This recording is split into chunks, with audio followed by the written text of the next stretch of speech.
नमस्कार, मैं आस्था झा आप सभी को स्वागत करती हूँ हेलो बिहार न्यूज़ पर। आइए नज़र डालती हैं आज की सुर्खियों पर। बिहार में 130 कोरोना पॉजिटिव मिले। कुल कोविड-19 संक्रमितों की संख्या बढ़कर 6,940 हुई।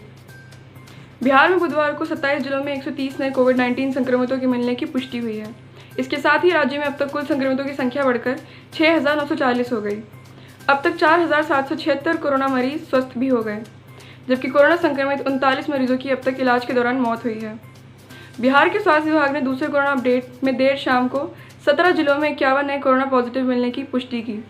ये संक्रमित मरीज बेगूसराय में 7, भागलपुर में 3, दरभंगा में 1, पूर्वी चंपारण में 1, गया में 14, गोपालगंज में 1, कटिहार में 2, मधेपुरा में 2, मुंगेर में 7, मुजफ्फरपुर में 2, नालंदा में 2, नवादा में 1, पटना में 1, रोहतास में 3, शिवहर में 1, वैशाली में 1 और पश्चिमी चंपारण में 1 संक्रमित की पहचान की गई। लद्दाख में चीनी सैनिक के साथ झड़प में शहीद हुए बिहार के हवलदार सुनील कुमार का पार्थिव शरीर बुधवार की शाम 5:50 पर पटना एयरपोर्ट पहुंचा। एयरपोर्ट के स्टेज हैंगर में शहीद के शव को राजकीय सम्मान दिया गया। इस मौके पर बीआरसी एयरपोर्ट के अधिकारी और जिला प्रशासन के अधिकारी मौजूद रहे। हर कोई सुनील की शहादत पर गर्व महसूस कर रहा था, तो चीन की कायराना हरकत पर सबके मन में गुस्सा भी था। शहीद के परिजन और बड़े भाई अनिल कुमार पड़ोसी बीके तिवारी के साथ पटना एयरपोर्ट पर शाम 4:30 बजे पहुंच गए थे। इनके अलावा कई राजनीतिक दलों के प्रतिनिधियों ने भी श्रद्धांजलि दी। लोक जनशक्ति पार्टी पिछली बार से कम सीटों पर तो समझौता नहीं ही करेगी, बल्कि अधिक पर दावा करेगी। पिछली बार पार्टी के खाते में विधानसभा की 42 सीटें मिली थी, लेकिन उस समय 4 पार्टियां बिहार में गठबंधन में थी। इस बार 3 ही हैं, लिहाजा उनकी सीटों की संख्या बढ़नी चाहिए। बुधवार को पार्टी के प्रमंडल प्रभारियों के साथ प्रदेश उपाध्यक्षों और महामंत्रियों की बैठक में इस बात पर मुहर लगी। प्रदेश संसदीय बोर्ड की बैठक में भी मंगलवार को कुछ ऐसा ही फैसला हुआ था। बैठक के बाद संसदीय बोर्ड के अध्यक्ष राजू तिवारी और प्रदेश उपाध्यक्ष डॉक्टर शहनवाज अहमद कैफी ने कहा कि उनकी पार्टी राज्य की 119 ऐसी सीटों पर तैयारी कर चुकी है जहां पिछली बार एनडीए उम्मीदवार हार गए थे। पूर्व केंद्रीय मंत्री और राजद के राष्ट्रीय उपाध्यक्ष डॉक्टर रघुवंश प्रसाद सिंह कोरोना जांच में बुधवार को संक्रमित पाए गए। स्वास्थ्य विभाग के आधिकारिक सूत्रों ने इसकी पुष्टि की। डॉक्टर सिंह मंगलवार को गले में परेशानी को लेकर इलाज के लिए वैशाली से पटना एम्स पहुंचे थे। वहां प्रारंभिक जांच में कोरोना के लक्षण नहीं मिले, सिर्फ निमोनिया की शिकायत पाई गई थी। इसके बाद देर रात डॉक्टरों ने उन्हें अस्पताल में ही भर्ती कर कोरोना के सैंपल लेकर जांच करने की सलाह दी। बुधवार को सैंपल जांच में श्री सिंह को संक्रमित पाया गया। अगले 48 घंटों के दौरान बिहार के उत्तर पूर्व व दक्षिण मध्य बिहार में कुछ स्थानों पर अच्छी बारिश होगी और अधिकांश जगहों पर अच्छी बारिश की संभावना है। इसके अलावा शेष बिहार में सामान्य बूंदाबांदी का पूर्वानुमान जारी किया गया है। बिहार में जून माह में अब तक सामान्य से 102% अधिक बारिश हो चुकी है। आईएमडी पटना के मुताबिक बुधवार को पूरे बिहार में मानसून पहुंच चुका है। मानसून तकरीबन समूचे बिहार में छा चुका है। बिहार में ऐसा कोई जिला नहीं है जहाँ आज बारिश ना हुई हो। इधर पूरे बिहार में दिन का तापमान सामान्य से औसतन 4 डिग्री सेल्सियस कम रहा। हालांकि पटना व भागलपुर में रात का तापमान सामान्य से अधिक व पूर्णिया और गया में रात का तापमान सामान्य के करीब रहा। किस्मत को कोसती नारियां आज 21वीं सदी के बदलते भारत के दूसरे स्वरूप से रूबरू कराने चली हैं। 21वीं सदी में नारियों की जागरूकता और उनके विचारों में आए बदलाव की कहानी शहरों से लेकर गाँव तक दिखाई दे रही है। गाँव की महिलाएं आज न केवल आत्मनिर्भर हुई हैं, बल्कि अपने परिवार और समाज को भी नई दिशा देने में जुटी हुई हैं। ग्रामीण क्षेत्र की महिलाओं में आई जागरूकता नारियों के सम्मान की नई गाथाएं लिख रही है। जीविका समूह से जुड़ने के अलावा नारियां अपने गांव में भी आत्मनिर्भरता के साथ दुकानदारी और गौपालन के अलावा मत्स्य जीविका के साथ 2-4 रोज जमाकर महाजनों के चंगुल से मुक्त हो पुरुष समाज को भी अपनी तरक्की का आईना दिखा रही हैं। मुख्यमंत्री नीतीश कुमार ने प्रधानमंत्री नरेंद्र मोदी जी से मांग की है कि मनरेगा के तहत 6 करोड़ अतिरिक्त मानव दिवस सृजन की स्वीकृति दी जाए।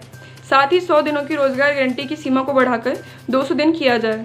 प्रधानमंत्री के साथ मुख्यमंत्री बुधवार को वीडियो कॉन्फ्रेंसिंग के माध्यम से कोरोना से बचाव पर आयोजित संवाद में शामिल हुए।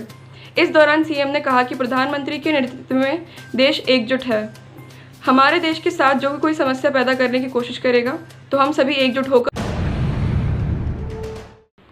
आगामी बिहार विधानसभा चुनाव में एनडीए को हराने के लिए वाम दल एकजुट होकर चुनाव मैदान में उतरेंगे। यह निर्णय बुधवार को माकपा राज्य कार्यालय में वाम दलों की संयुक्त बैठक में लिया गया। अध्यक्षता भाकपा राज्य सचिव सत्यनारायण सिंह ने की। बैठक के बाद पत्रकारों को संबोधित करते हुए वाम नेताओं ने कहा कि आगामी विधानसभा चुनाव में एनडीए उम्मीदवारों को हराने के लिए वाम दलों ने तय किया है कि वह अपनी प्रमुख सीटों पर चुनाव लड़ेंगे। जहां उनका जनाधार हो वहीं उम्मीदवार उतारे जाएंगे। बिहार के उप मुख्यमंत्री सुशील कुमार मोदी ने भाजपा के वरिष्ठ सदस्य अवधेश नारायण सिंह को बिहार विधान परिषद का सभापति मनोनीत होने पर बधाई देते हुए मुख्यमंत्री नीतीश कुमार को धन्यवाद दिया है। सुशील मोदी ने कहा कि दूसरी बार अवधेश नारायण सिंह को बिहार विधान परिषद का सभापति बनाया गया है। इसके पूर्व अगस्त 2012 से मई 2017 तक वे परिषद के सभापति का दायित्व संभाल चुके हैं। उन्होंने आशा व्यक्त की कि अनुभवी अवधेश नारायण सिंह का यह नया कार्यकाल भी पूर्व की भांति सफल रहेगा। अवधेश नारायण सिंह ने बुधवार को उच्च सदन के कार्यकारी सभापति के रूप में कार्यभार संभाल लिया। अभिनेता सुशांत सिंह राजपूत की मौत पर राजधानी में अलग अलग जगहों पर युवाओं ने अपने आक्रोश का इजहार किया। कुम्हरार विकास मंच, अखिल भारतीय अपराध विरोधी मोर्चा व युवा संगठन की ओर से कदम कुआं और आयकर गोलंबर पर बॉलीवुड अभिनेताओं का पुतला दहन किया गया। पटना विश्वविद्यालय छात्र संघ के पूर्व अध्यक्ष आशीष सिन्हा ने फिल्म जगत के तैयार हो रहे गुटों को समाप्त करने एवं सीबीआई जांच कराने की मांग की है। 83 ट्रेनों से दरभंगा पहुंचे 1 लाख से अधिक प्रवासी। जंक्शन पर बीते 5 मई से 11 जून तक पहुंचे श्रमिक स्पेशल ट्रेनों से करीब 1,05,000 से अधिक प्रवासी पहुंचे हैं। 11 जून के बाद से जंक्शन पर श्रमिक स्पेशल ट्रेनें का पहुंचने का सिलसिला बंद है। देश के कई राज्यों से लॉकडाउन अवधि में ट्रेनें जंक्शन पहुंची है।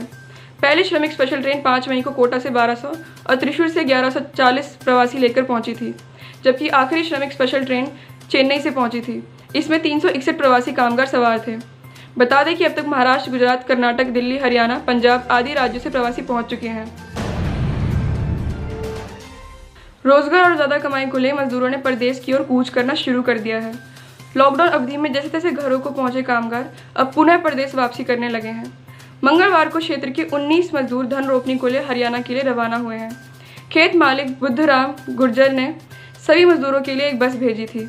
नहरा स्थित पेट्रोल पंप पर बस में सवार होने के लिए श्रमिकों की भीड़ देख सभी हैरान और परेशान थे। एक ओर जहां सरकार प्रवासी मजदूरों को रोजगार से जोड़ने की बात कर रही है, वहीं दूसरी ओर प्रवासी फिर से प्रदेशों की ओर कूच कर रहे हैं। बेनीपुर प्रखंड के अमेठी पंचायत निवासी रामलाल पासवान ने बताया कि लॉकडाउन अवधि में बेरोजगारी का आलम चरम पर था। भुखमरी की स्थिति आन पड़ी थी। गांव में मनरेगा में काम है, लेकिन मजदूरी बहुत कम है। इतने पैसे से परिवार का गुजारा नहीं हो सकता। हरियाणा से खेत मालिक बुद्धराम गुर्जर ने बुलाया है। सभी कामगारों के लिए बस की व्यवस्था भी की है। घर का चूल्हा चलाने के लिए प्रदेश जाना ही पड़ेगा। भागलपुर जिले में कोरोना पॉजिटिव मरीजों की संख्या लगातार बढ़ रही है। लॉकडाउन हटने के बाद से सड़कों पर भीड़ बढ़ गई है। शारीरिक दूरी का पालन नहीं हो रहा है। मुख्य मार्ग से लेकर बैंकों और बाजारों में नियम कायदे का पालन नहीं हो रहा है। कंटेनमेंट जोन में भी शारीरिक दूरी का पालन नहीं हो रहा है। मोहल्लों को ना तो सैनिटाइज किया जा रहा है और ना ही साफ सफाई पर खास ध्यान दिया जा रहा है। बैंकों और डाकघरों के बाहर भीड़ पर किसी का ध्यान नहीं जा रहा है। हर रोज लंबी लाइन लग रही है। ज़्यादातर लोगों के मुंह पर ना तो मास्क होता है और ना ही हाथ में ग्लव्स। लाइन में बड़े बुजुर्ग के साथ महिलाएं भी बिना मास्क लगाए खड़ी रहती हैं। चीन की हरकत से लोगों में उबाल है। लोगों ने चीनी सामान का बहिष्कार करने का निर्णय लिया है। भाजपा जिलाध्यक्ष रोहित पांडे ने चीन के हमले में शहीद हुए सैनिकों को श्रद्धांजलि देते हुए कहा कि हमारी सेनाओं के हाथ नहीं बंधे हैं। समय आने पर सेना मुंह तोड़ जवाब देगी। भारतीय जनता युवा मोर्चा की राष्ट्रीय कार्य समिति के एक सदस्य ने चीन द्वारा सीमा का उल्लंघन कर भारतीय सेना की हत्या करने पर कड़ी आपत्ति जताते हुए चीनी सामानों का बहिष्कार करने का आग्रह लोगों से किया है। मुंगेर सरकार एक तरफ बाढ़ को देखते हुए बाढ़ पूर्व लोगों को बचाने की तैयारी कर रहा है।